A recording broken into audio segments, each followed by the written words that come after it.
வணக்க மக்களே, இன்னைக்கு நம்ம என்ன பார்க்க போறோம்னா 20 நிமிடத்திலேயே முடிந்த எஸ்ஆர்ஹெச் வெர்சஸ் லக்னோ மேட்ச் புள்ளிப்பட்டிகளை புரட்டி போட்ட சம்பவம்.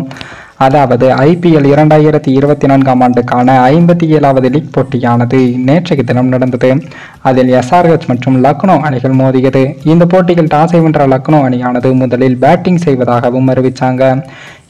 இதனைத் தொடர்ந்து களமிறங்கிய அந்த அணிக்கு டி காக் 2 ரன்களிலும் மார்க்கஸ் ஸ்டோனிஸ் 3 ரன்களிலும் புவனேஸ்குமார் வேகத்தில் நடையை கட்டினார்கள். இதனால் 21 ரன்களுக்கு 2 விக்கெட்டுகள் என ஆரம்பத்திலேயே தடுமாறிய அந்த அணிக்கு மறுபுறம் நங்கூரமாக விளையாடுகிறேன் என்ற பெயரில் தடவையாக பேட்டிங் செய்த கேப்டன் ராகுல் அவர்கள் தனது தடவலான பேட்டிங் மூலமாக 33 பந்தில் 23 ரன்களில் அவுட் ஆனார். போதாக்குறைக்கு மறுபுறம் நிதானமாக விளையாட முயற்சித்த குருணல் பாண்டியாவும் 24 ரன்களில் ரன் அவுட் ஆனார். இதனால் 66 ரன்களுக்கு 4 விக்கெட்டுகள் என தடுமாறிய லக்னோ அணியானது 150 ரன்களை தொடாதா என்று எதிர்பார்க்கப்பட்டது.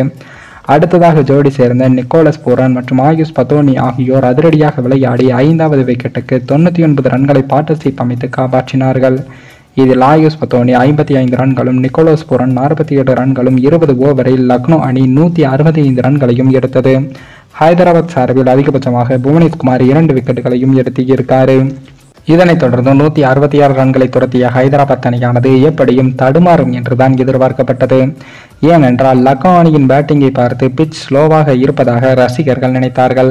ஆனால் அதற்கு நேர்மாறாக அபிஷேக் சர்மா மற்றும் டிராவிஸ் ஹெட் ஆகியோர் லக்னோ பவுலர்களை தாறுமாறாக அடித்து நொறுக்கி சூறையாடி இருக்காங்க.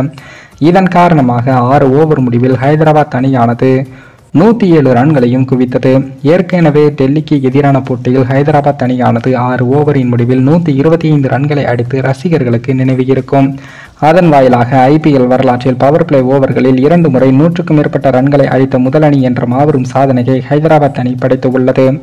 அத்துடன் 8.2 ஓவரிலேயே 150 ரன்களை கடந்த ஹைதராபாத் அணியானது ஒரு ஐபிஎல் போட்டியில் அதிவேகமாக 150 ரன்களை அடித்த அணி என்ற சாதனையையும் படைத்து உள்ளது. அதே வேகத்தில் டிராவிஸ் ஹெட் 16 பந்துகளிலும் அபிஷேக் சர்மா 19 பந்துகளிலும் அரை சதம் அடித்து வெற்றியை உறுதி செய்தார்கள். இதில் அபிஷேக் சர்மா 8 பவுண்டரி 6 சிக்ஸருடன் 75 ரன்களும், டிராவிஸ் ஹெட் 8 பவுண்டரி 8 சிக்ஸருடன் 89 ரன்களையும் எடுத்ததால் 9.4 ஓவரில் 167 ரன்களை எடுத்த ஹைதராபாத் அணியானது 10 விக்கெட்டுகள் வித்தியாசத்தில் எளிதான வெற்றியையும் பெற்றது. இதனால் 7வது வெற்றியை பதிவு செய்த ஹைதராபாத் அணியானது புள்ளிப்பட்டியலில் நம்ம சிஎஸ்கே அணியை முந்தி 3வது இடத்திற்கும் முன்னேறியுள்ளது. தற்போது சிஎஸ்கே அணியானது புள்ளிப்பட்டியலில் 4வது இடத்திற்கும் சென்று உள்ளது. சிஎஸ்கே அணியானது அடுத்த போட்டியில் வெற்றி பெறும் பட்சத்தில் கண்டிப்பாக 3வது இடத்திற்கு செல்ல அதிக வாய்ப்புகளும் உள்ளது. மேலும் இந்த வீடியோ ஏதோ ஒரு விதத்தில் உங்களுக்கு பிடித்திருக்கும் என்று நினைக்கிறேன். நம்ம சேனலுக்கு புதிதாக வீடியோ பார்க்கிறீர்கள் என்றால் மறக்காமல் சப்ஸ்கிரைபர் செய்துவிட்டு பாருங்கள். இன்னொரு வீடியோவில் சந்திக்கும் வரை நான் உங்கள் தமிழ்.